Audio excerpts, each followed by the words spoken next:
Bueno, yo, aunque haya terminado el luto oficial, quiero seguir recordando a todas las víctimas de esta pandemia, de esta epidemia aquí en España, y transmitir mi pésame a los familiares de los fallecidos y tener mi recuerdo hacia ellos y mandar un mensaje de ánimo a todos los enfermos todavía, que los hay, y los convalecientes, ¿no? que serán muchos. Agradecerle al señor consejero su presencia aquí y bueno, yo lo que me gustaría de esta comparecencia sería pues que el señor consejero hiciera una apuesta, nos hiciera una puesta al día de todos los temas que hemos ido tratando durante todo este tiempo, ¿no? Desde la última comparecencia pues ha habido temas que han surgido nuevos, como ha sido la inauguración o el comienzo de la construcción del Hospital de Valdebebas, y yo ahí tengo bastante interés en saber, un poco. Bueno, mi criterio es que yo creo que hubiera sido preferible a un corto plazo haber quizá dedicado esos recursos a utilizar las infraestructuras que ya tenemos, quizá ya que se ha dispuesto todos los circuitos los canales de oxígeno, todo lo que se ha preparado para IFEMA en el caso de que ojalá no sea así, hubiera un rebrote, se pudieran utilizar. Pero me gustaría que dedicara un tiempo a explicarnos qué va a ser ese hospital, qué uso se le va a dar, en caso de que no haya un rebrote, que ojalá sea así, qué se va a hacer con él, con esa dotación, con esas infraestructuras, qué va a ser del personal, cómo van a manejar el personal que vaya a ese hospital.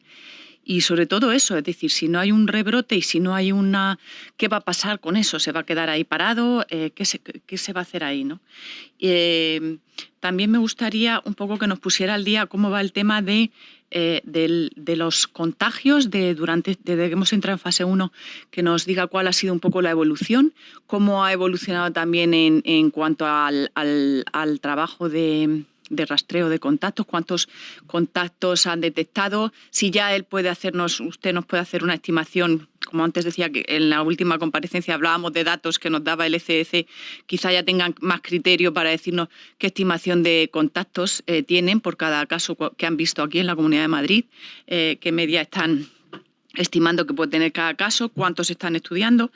Y también me gustaría que nos hablara y que nos dijera si tienen previsto cómo van a manejar desde la sanidad de la Comunidad de Madrid todo lo que ahora viene de efectos colaterales, no solo del COVID-19, que los hay, sino de todos esos madrileños y todos esos pacientes que se han quedado sin ver, que se han quedado sin tratar, todas esas listas de espera que han aumentado, todas esas patologías que han dejado de ir a los hospitales, pero que duda cabe han tenido que darse en algún sitio, infartos, ictus.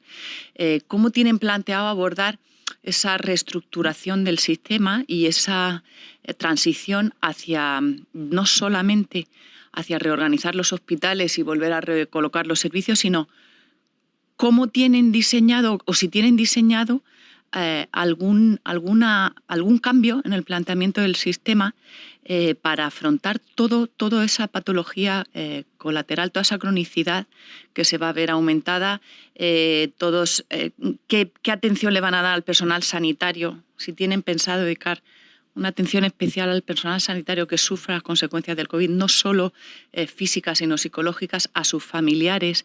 ¿Cómo han pensado recompensarlos? ¿Qué tienen pensado? No solo a efectos de, los aplausos todos los agradecen, ¿no? Pero yo creo que ahora es el momento de plantearse, darle un trato mejor, ¿no? Y qué duda cabe que el apoyo emocional es muy importante, pero desde luego el material y el de la seguridad a la hora de la seguridad laboral también.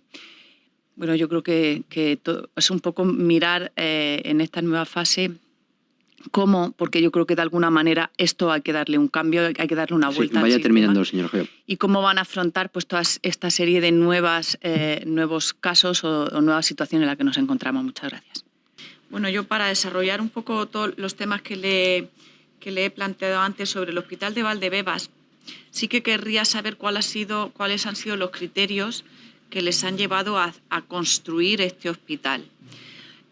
Lo han construido pensando en un posible rebrote a corto plazo en otoño, lo han construido pensando en la posibilidad de que vuelva a haber otra pandemia en X tiempo, lo han construido pensando que hace falta un hospital de infecciosos. Entonces, según cada uno de estos criterios, me gustaría que nos explicara qué otras alternativas han valorado antes de construir el hospital. Es decir, si por cada uno de los criterios que han valorado, si también han valorado qué otras posibilidades había y si era totalmente imposible utilizar esas otras posibilidades, esas otras infraestructuras, teniendo en cuenta que, aunque sabemos que IFEMA no está para eso, sí que en un momento dado de una catástrofe o de una tragedia, una epidemia como este tipo, efectivamente se pueden llegar a 5.000 camas. Es decir, ¿por qué se ha construido este hospital y qué otras posibilidades en concreto han descartado ustedes?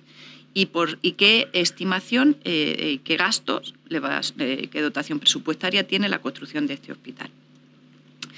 En un momento como este, yo ya lo he dicho varias veces, tenemos muchísimas otras prioridades. Entonces, claro, si tenemos suficientes recursos para cubrir todas esas necesidades, yo puedo comprender que se opte otra vez por volver al hospitalocentrismo, pero necesitamos en primer lugar tener asegurado no solo un stock de material, que es muy importante, pero permítaseme la expresión, un stock de personal. Entonces, lo primero que tenemos que tener es que asegurar a nuestro personal, tener un personal estable, en unas condiciones laborales estables, que les permitan fidelizarlos y saber que vamos a contar con ellos en la comunidad para siempre, o por lo menos a medio o largo plazo. Tenemos claramente que hacer un refuerzo en la atención primaria porque no tenemos suficientes recursos, no hay suficientes recursos humanos para atender todo el volumen de patología y todo lo que se le viene a la atención primaria. Tenemos que dotarlos también de recursos humanos a la atención primaria, es decir, los médicos de familia tienen que poder hacer ecografías en los domicilios, tienen que poder hacer radiografías. No se les, por ejemplo, en esta epidemia no se les ha permitido hacer pruebas a domicilio, PCRs y radiografías. Entonces, estos han tenido que ir al hospital. Entonces, hay que repensar, definitivamente, esto nos tiene que servir para plantearnos, además puede ser una oportunidad para con su consejería ser pionero en un planteamiento de atención primaria que, si lo hubieran hecho bien, yo insisto, se podía decir. Los médicos de familia se lamentan muchas veces de que no creen en la atención primaria los propios responsables de la misma. Entonces, como les digo, si se les hubiera dado muchísima más autonomía durante la época de la epidemia, y ahora además se le tiene que dar, hubieran podido ser muchísimo más resolutivos de lo que han sido. Simplemente pudiendo llevar un ecógrafo para hacer ecografías, formarles en pruebas que puedan ser de utilidad en un caso como este. El caso yo se lo he comentado ya en alguna ocasión, el caso del SUMA, la atención domiciliaria y los recursos de los que se han dispuesto. Espero que podamos hablar más en profundidad, pero me consta que la atención domiciliaria ha quedado desatendida por saturación, porque el SUMA no ha podido llegar a todo al momento. Y sabemos de muchos casos que han tenido que esperar horas, incluso hasta más de 24 horas, y donde lamentablemente cuando se ha llegado no se ha podido hacer nada.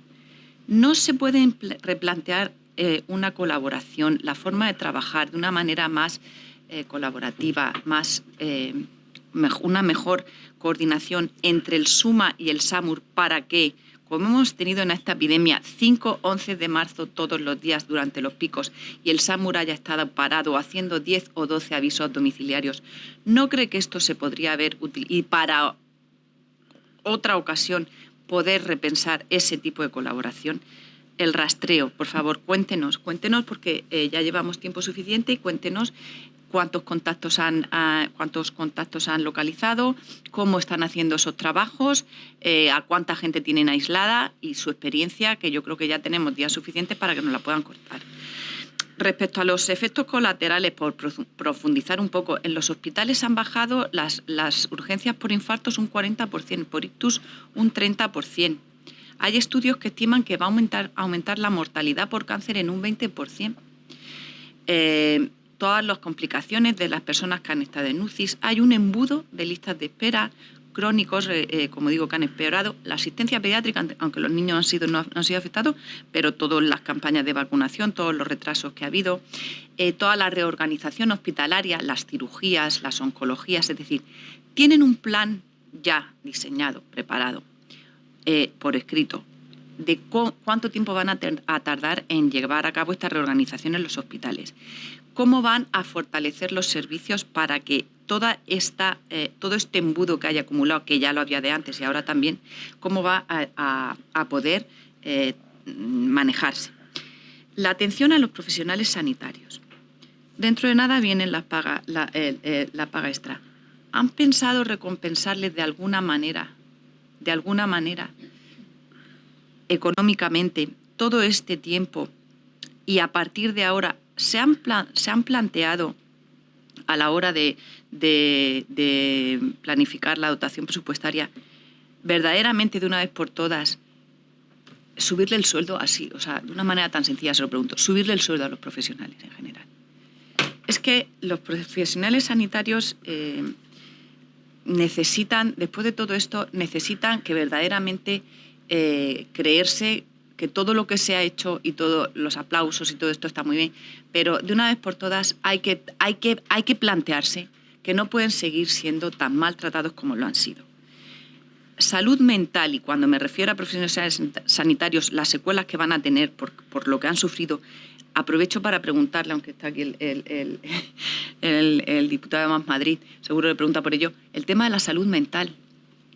¿Cómo han reforzado al personal en salud mental? Todos los recursos que va a necesitar salud mental para atender a todas las cosas. Desde el punto de vista telemático, las consultas telemáticas. Hay profesionales de atención primaria en riesgo que lo están pidiendo, que quieren trabajar desde sus casas, en los hospitales lo están haciendo. Van a innovar, porque con lo que hay a día de hoy, si se quiere reforzar la e-consulta y la consulta telemática, claramente hay que invertir en ese sentido. Y luego también quería preguntarle si ustedes en la comunidad se han planteado implantar alguna app de rastreo de contactos en la Comunidad de Madrid. Y luego el tema de las residencias. Yo creo que es muy importante. No se pueden separar los servicios sociales de los sanitarios. Y como le dije ayer, lo tenemos que arreglar. Es decir, ustedes tienen que arreglar ese problema que hay y a ver cómo lo van a hacer, pero desde luego la Consejería de Asuntos Sociales y la Consejería de Sanidad no pueden estar enfrentadas, porque las políticas sociosanitarias son fundamentales ahora. Entonces no podemos ir cada uno por nuestro lado, porque eso va a repercutir en la vida de todos los pacientes y los ancianos. Y luego, ¿cómo van a hacer en la Comunidad de Madrid para mejorar y para el cumplimiento de la ley, para que se cumpla la ley de dependencia? Porque, mire, si se cumpliera la ley de dependencia, en muchos casos, muchos ancianos, a lo mejor muchas familias no tendrían que recurrir a una residencia para llevar a sus familiares, porque podrían cuidarlos en casa. ¿Ustedes se han planteado algo para que se pueda cumplir en nuestra comunidad la ley de dependencia y permita que muchos ancianos puedan estar con sus hijos en sus casas sin tener que ir a una residencia? Y luego también, ¿cómo han repensado y cómo tienen pensado el nuevo modelo que es necesario de atención en las residencias? Si tienen ya claro cuál va a ser el nuevo modelo de asistencia a las residencias sociosanitarias. Muchas gracias.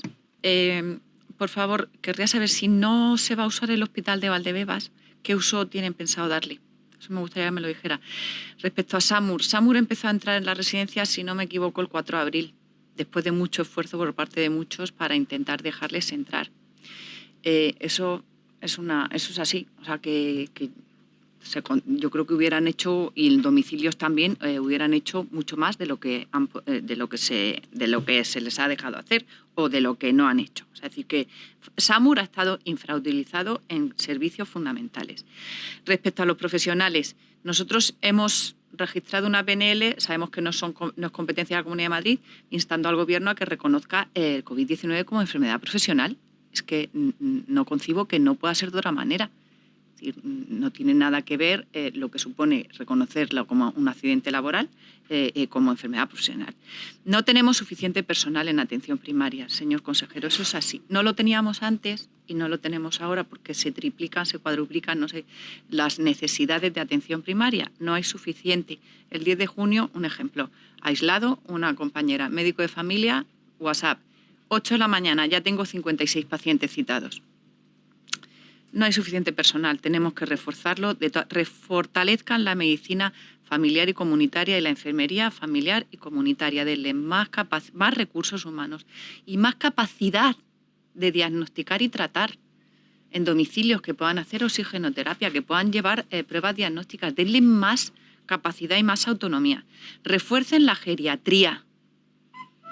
En la Comunidad de Madrid, por favor, construyan hospitales geriátricos. Es que es fundamental, los vamos a necesitar. Refuercen la telemedicina, las líneas de internet, las líneas telefónicas, en absolutamente toda la red de centros de salud, para que pueda esa nueva modalidad de asistencia ser realmente una realidad. A nivel de transparencia, yo no digo que se escondan los datos voluntariamente, pero el matrix de datos que tenemos que manejar a nivel nacional y a nivel autonómico no hay forma humana de tener una información clara. Y además ustedes van a tener que manejar ahora muchísima información que han recopilado durante todo este tiempo y van a tener que verdaderamente emplearse a fondo para poder llevar a cabo un registro eficaz de esos datos. Y para terminar con las residencias de mayores y de personas con capacidad. Mire, respecto a los fallecidos, yo personalmente nunca jamás utilizaré la muerte de nadie como arma arrojadiza. No soy política profesional y desde luego no lo haré nunca. Ni voy a permitir que nadie me diga cuál es el concepto particular y propio de cada uno de muerte digna. No me cabe la menor duda de que nadie ha deseado la muerte de un solo enfermo en esta pandemia. ¿Se llegó tarde? Se llegó tarde. ¿Se cometieron errores? Se cometieron errores, muchos errores. Creo que es bueno que se reconozca.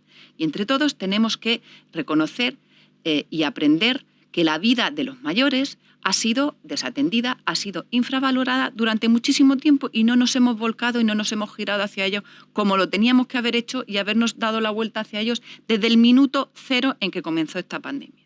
Entonces, si de algo podemos aprender de esta crisis es que tenemos que proteger la vida de todas las personas en los momentos más vulnerables de su vida, desde el comienzo hasta el final, sin fisuras. Y en esto tenemos que estar todos unidos y darle valor a las vidas que verdaderamente las tienen.